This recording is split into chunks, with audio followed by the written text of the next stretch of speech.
Hello, we are back. We are here at the Alzheimer's conference. We are going to be interviewing Miss Amanda of Alzheimer's Tennessee. We're going to ask her what does she do and everything that she do here at the Alzheimer's Tennessee. We'll be back in a few seconds, okay?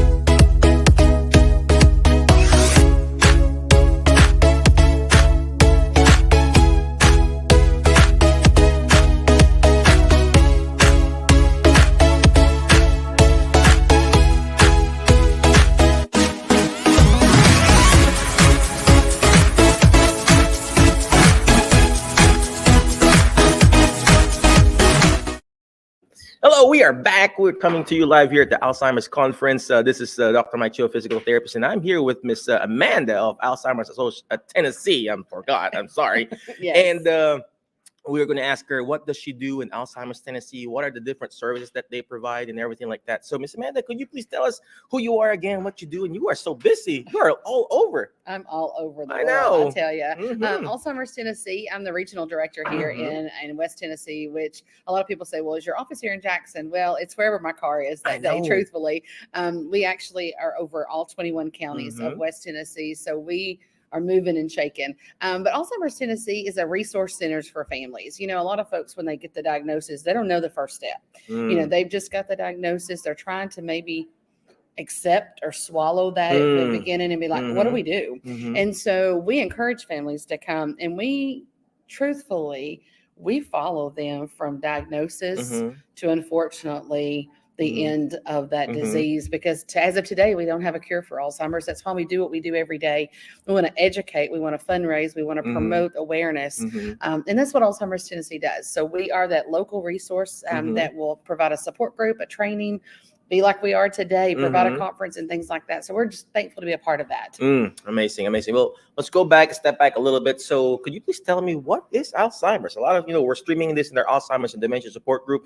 That's the most question. Hey, what's the difference between Alzheimer's and dementia and stuff like that? Right. Could you please tell me? I know, but I'm going to give you the easiest version. Okay. The easiest version. If I had an umbrella, okay, and the umbrella was something we call dementia. And I'm going to just say dementia is a type, or Alzheimer's is a type of dementia. So this umbrella has 120 plus different types, from Parkinson's disease to Lewy body disease to Pick's disease. There's so many different types of dementia. But unfortunately, Alzheimer's disease is the leading form. So it's 75% of that. So we learned today that, dementia is fatal. It's a terminal diagnosis, but Alzheimer's is that form. So I tell folks all the time, when you think about dementia, we can age with dementia. Alzheimer's disease, unfortunately, has so many different facets. We may lose the ability to our logistic part. So our day-to-day functions. We may lose the ability to reason. We may lose the ability to take care of our daily hygiene needs. We may lose the ability to follow a recipe or follow directions. I'm working with a family as of we speak today, right now. He's here. He's at the conference, and his wife is lost in town, and he's trying to tell her how to get to where she is. So we work with law enforcement too. Let's go through that, because that's another part when they come into that, and with our churches and things like that. But dementia is a form, or Alzheimer's is a form. I get so tongue-tied today. Alzheimer's is a type of dementia, and it's the leading form. Well, hopefully that makes sense. We could go and have another viewing with another show and really dig in. We need but to do just this, basic. right? The basic is dementia, and then you've got so many different types. Perfect. Thank you very much for explaining that. So what is the first sign? Is it memory loss? I think it is. I think it's memory loss. I think most of the time our care partners or our spouses or our children are like, that's just not normal. Mom was always dressed to the nines. There you go. And now we're having a little bit of an issue. Maybe she's not as put together as she used to.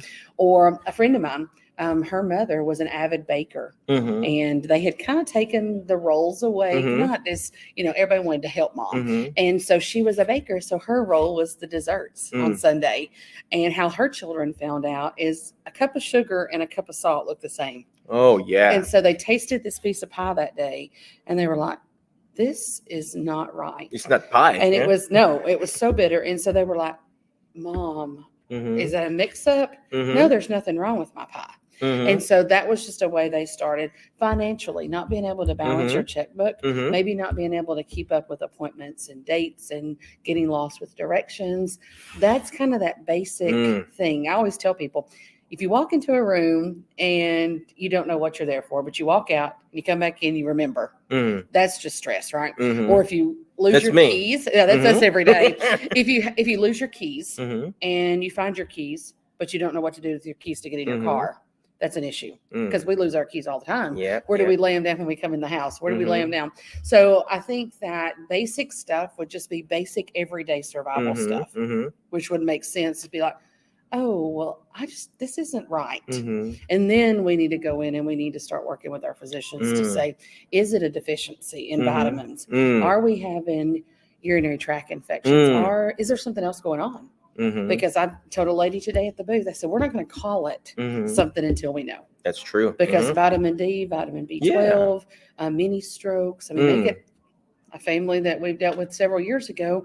He had a tumor and we didn't even know. And that could mimic dementia too. Yes, he was having all of these symptoms that we kind of thought that could have been that. There you go. I like what you said, ladies and gentlemen. It's very important that you, let's go back to the diagnosis, to dementia and Alzheimer's. So like what you said, the dementia is the symptom. It's like an umbrella. Underneath that umbrella, you got the Parkinson's, you got the stroke, you got, she said, Pick's disease, you got the Alzheimer's disease. That's number one cause of the of dementia. So she also mentioned about what you call the reversible type. There's what you call irreversible, which is the Alzheimer's, which is the stroke, which is the Pick's. Those are the irreversible, and there are also reversibles like UTIs. You already mentioned it. Yes. UTI.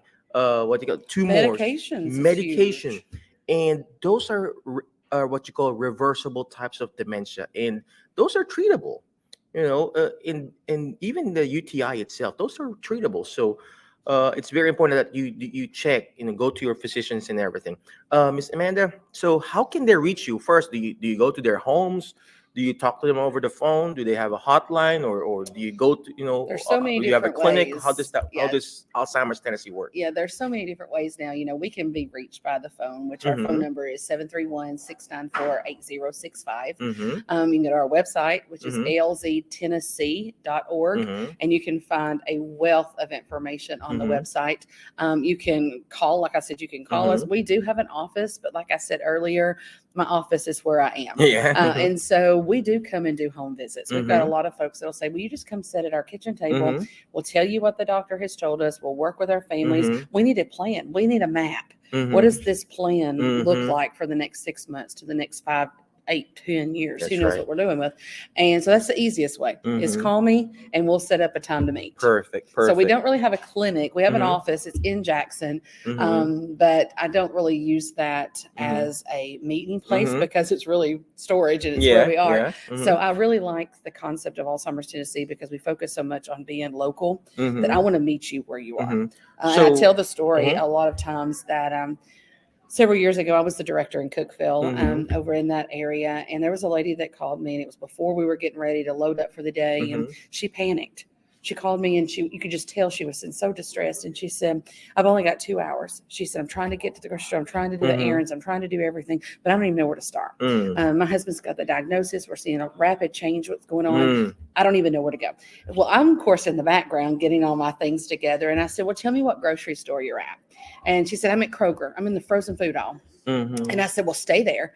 And so we're continuing. I'm 2 minutes away from the office from Kroger. So I'm getting in the car and I'm driving in. And I'm not saying this to toot Amanda's horn by no means. I'm not tooting Alzheimer's Tennessee. Well, maybe I am Alzheimer's Tennessee. We need to. But we meet you where you are. I walked every aisle of that store.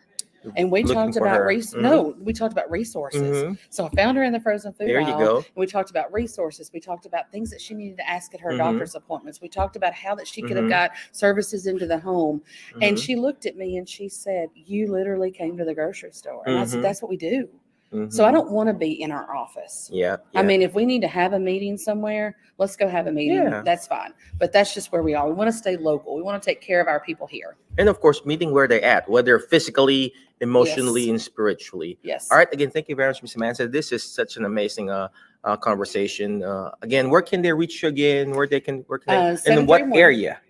What area do you go to? Oh, all 21 counties of West Tennessee. Wow. So 731-694-8065. All right. Again, thank you very much, Miss Amanda. Appreciate you. But before I let you go, always remember the word FAST. FAST. Letter F. Find people that will bring out the best in you because you are the average of the 5 people you hang out with. So if you need friends that will help you with your Alzheimer's loved ones, people who needs help, reach out to Miss Amanda. Please call Go us. to their website, Alzheimer's Tennessee.org. Okay. Next letter is letter A. Take action. All the stuff that we're doing is not going to do me good. It's not even going to do her good if you don't take action.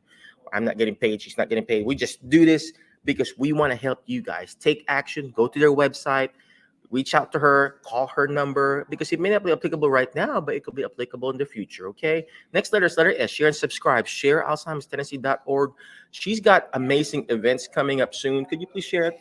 Share that. Well, the next one here is in Jackson. It's going to be on October the 20th. We have a free workshop that's coming up. You can go to alztennessee.org/learn for a list of those. We've got one tomorrow in Chester County. If you're in Henderson, we're there tomorrow. So you have one in Parsons too, we right? do. That was yesterday. We had one in Parsons yesterday. And these are caring and coping workshops. You get to sit down and we get to talk about practical suggestions, challenging behaviors. What's the difference between Alzheimer's and dementia? What questions do we need to ask? But then we're going to target it towards the caregiver. Caregiver fatigue is huge. Oh, yeah. Burnout. I don't know what to do. They're not taking care of themselves, so they're not being the best caregiver they can be. You know, if we exhaust ourselves, then we're not the best of our version, right? Yep. So go to alztennessee.org/learn, and you'll find all that information too. I love what you said about caregiver burnout because you cannot give what you do not have, ladies and gentlemen. Self-care is not selfish. It's what's called caregiving. They even have to change the name of caregiver. They need to change it to care partners because when you're giving care, you're losing what you have. And it's very important that you have something, just like money. I cannot give money to Miss Amanda if I don't have money myself. Well, I don't have money myself, but you know what I mean? Same thing with food. I can't give food to my daughter or my kids if I don't have food myself. And same thing with caregiving. You need to take care of yourself. And this is where Alzheimer's Tennessee comes in. They're going to teach you how to manage your stress, how to manage burnout, and at the same time, taking care of yourself. And then for you to be able to take care of your loved ones who's experiencing Alzheimer's and dementia. We cannot change the trajectory of Alzheimer's and dementia on your loved ones. You know, I'm not a medical doctor. She's not a medical doctor. You know, even medical doctors can't even change it because it's a terminal disease, like what she said. But if you can change your behavior towards that patient, towards that client, you change the whole world. That changes a lot. Oh, it changes a lot. Again, thank you very much, Miss Amanda. Appreciate you. Any last parting wisdom for our friends who are watching right now? Well, just thank you so much. And make sure that you do reach out to services because, you know, we can talk all day long about how the information that we have, the services that we have, the research that we have, or we're working on this clinical trial or we're doing this. But if you don't come and say, I need help, I don't know. You don't know. We don't know where people are. And it's like, don't be afraid. Don't be maybe isolated because I think that's the worst thing we can do is when we isolate ourselves. I'll take care of you. You take care of me and we're okay. No, you will have so much more support to rally around you when you start asking. And you'll be surprised you're not alone in this disease. So true. When you say that you have it, somebody else is going to say, oh, my neighbor has it. Or, oh, my loved one has it. So you're not alone. You are not alone. Just like, who's that? You. I was going to say, we could start singing that. I don't even know who sings that. I think it was Michael Jackson. You are not. Oh, we're not going to start singing. All right. So speaking of that, I know we have fun here, but yes, that's true. You are not alone, ladies and gentlemen. No. Sometimes you feel like you are alone, but if you don't have any family members who's supporting you, you need the Alzheimer's Tennessee to help support you. You know, bring out the best in you. And that way you can change. If you change yourself in your approach to Alzheimer's and dementia clients, you're going to change them too. All right. Again, thank you very much. Appreciate you. So much. Be it's awesome. Fun. Well, we got to do this again, right? Yes. Be awesome. Be great. Be excellent. We'll see you again on the next episode of the Alzheimer's Show. Bye-bye.